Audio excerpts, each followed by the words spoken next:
Here we go, the last way to write a sequence. Now this isn't pertaining to series, just sequences, is called a recursive sequence.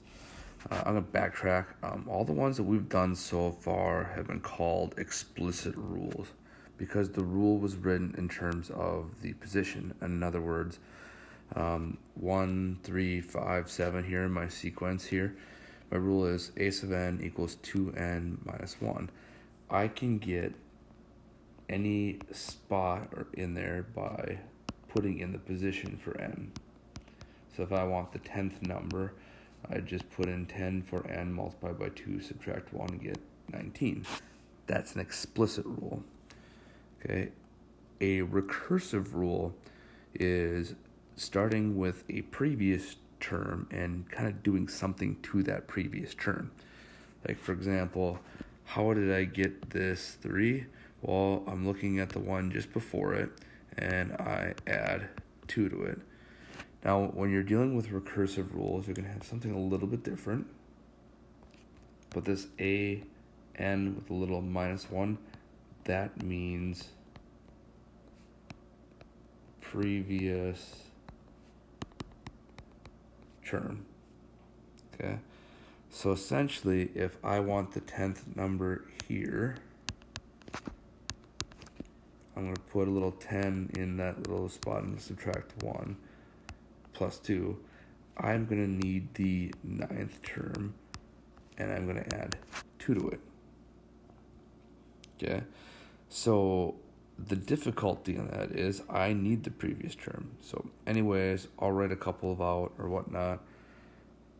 See if you can kind of catch on a little bit. In fact, this first one, yeah, here we'll roll with it. In fact, I'm going to do this first one here, right here. So the first 5 terms. So the first one in the sequence is 1. So I'll go 1, comma. Okay, what this is saying is take the previous one, multiply it by 3, and then subtract 2.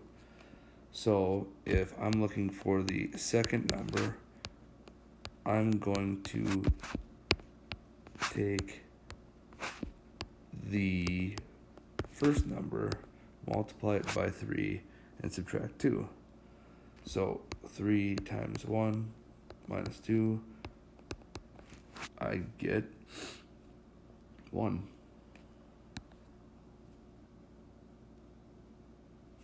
Okay. Yep. To get my third number, I'm going to take, which will be 2, the second number, multiply by 3, and subtract 2, 1. And I'm shortly finding out that this is going to be the lamest sequence ever, and I probably should do something a little bit different with it. But that's kind of the idea. So I'm going to pop up to the one previous. So my first number would be 2.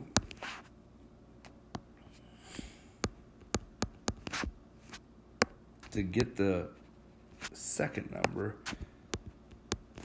I'm going to have to take the first number squared and add 1. So the first number was 2. 2 squared plus 1 is 4 plus 1, 5.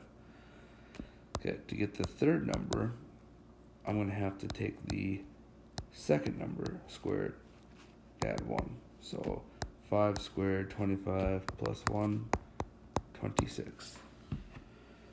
To get the fourth number, I'm going to have to take the third number squared and add 1. Okay, kind of getting it? I need the previous number to get the next number. So 26 squared plus 1, 677. To get the fifth number, I'm going to have to take 677 times and square it and add 1. Okay, and it's a really big number. Okay, but you get the idea. With recursive, you need the previous number to add 1. So I'm going to take, here we go. Maybe this will help a little bit. So the first 5 sequences, so the first number, oh wait, the second number, and the third number, and the fourth number, and the fifth number. Well, to pull this off, I need the one before it to add 5 to it, or add 1 to it. So I'm going to take this 0 number, or previous number rather, and add 5 to it. Sorry, not add 1, add 5. But here's the problem. What was the first number? If I don't have the first number, I can't add 5 to it to get the second one, and add 5 to it to get the second one, and add 5 to it to get the second one. So if I'm sitting here in class with you guys, I'd kind of talk about that, and you guys would ponder that for a little bit. But since we're not together, that's kind of the idea. I need the previous term. So with recursion, I have recursive ones. I have issues, say if I want to find the 50th number. Because in order to find the 50th number, I would need the 49th to add 5 to that. See what I'm saying? It's easy when I got the number previous to me right in front of me. Like, for example, if I were to say, hey, well, I'm going to amend this, and I'll say, well, the actual first number to start the whole thing going.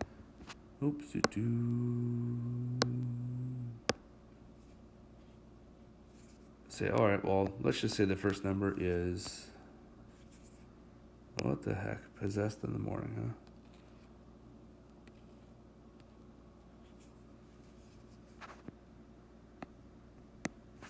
Let's say the first number is 7. Well, now I can get the ball rolling. So now the first number was 7. The next number would be 12, because I would just be able to add 5 and get 12. Add 5 to that and get 17. Add 5 to get that going. So that would be the fix. I need the first number. Okay, Fibonacci sequence. I just want to show you this one because it's one that's kind of commonly used in other classes and comes up a lot in nature too. But Fibonacci, the story is that you have two things, well, basically a 1 and a 1, and now this means previous number. This means previous to the previous. So 2 spots ahead. So it's kind of like this. To get this third number, I need to add the second number and the first number. So 1 plus 1, 2. To get this number, the fourth number, I need to take the second number and the third number. So 1 plus 2, 3. To get the next number, I'm going to have to take, so the fifth position, the fourth, and the third, to add them together and get 5. 3 plus 5 is 8. 5 plus 8 is 13. So I'm taking the previous 2 numbers and adding them together. So it's just a way of doing Fibonacci with 2 previous numbers rather than just 1 previous number. All right, so how is this any different? Well, let's say here, I want to write the rule of arithmetic sequence where a little 1 is equal to 15 and d is 5. Okay, well, it's arithmetic, so that means I'm adding that 5 over and over and over. So the explicit rule would be, okay, a sub n dn plus a sub 0. So 15 is my first number. Go backwards. What did I have to add 5 to get 15? Well, 10. So a sub n is equal to 5n plus 10. That's my explicit rule. Okay. With recursion, it's always I need the first one. And in fact, I need to take the previous one and add my common difference. So if I look at that from a recursive standpoint, I need the first one. I always need to state a first term or beginning term. Otherwise, again, I cannot write out my sequence. And then it's just going to be your previous term plus whatever you keep on adding, plus 15, or so rather, plus 5. And there's my recursive rule. Okay. Geometric. Okay, again, explicit rule. So a sub n, first number r raised to the n minus 1 power. Okay, now I'm going to take 4 and I'm going to constantly multiply it by this r of 0.2 to get the next number. So my explicit rule, I need the first term, then r to the 0.2 n minus 1.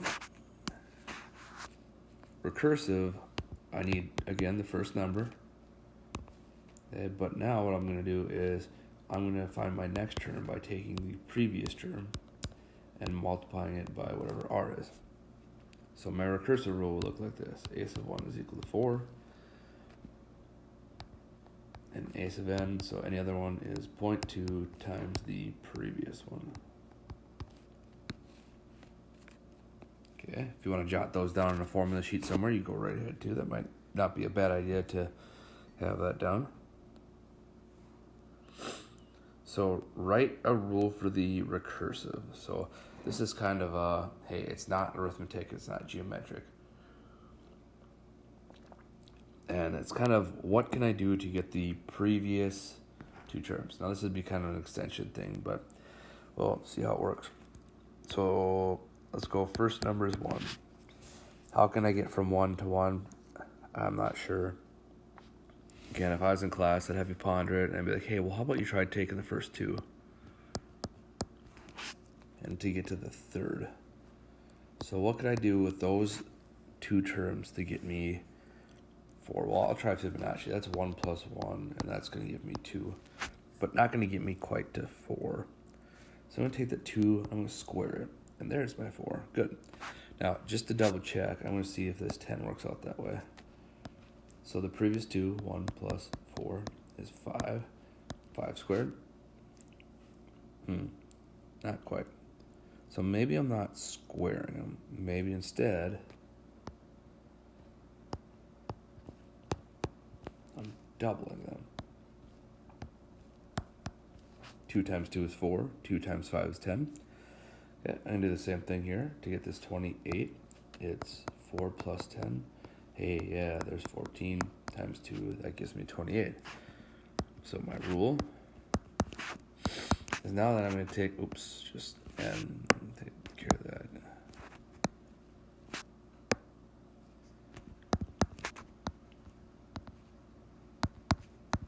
The previous one and the previous second one, so the first 2, add them up and multiply it by 2. And there's my recursive rule. Like I said, this is kind of a extension type of deal, just to make you think a little bit about how these recursive rules don't necessarily need to be geometric or arithmetic. But there you go. That is recursion.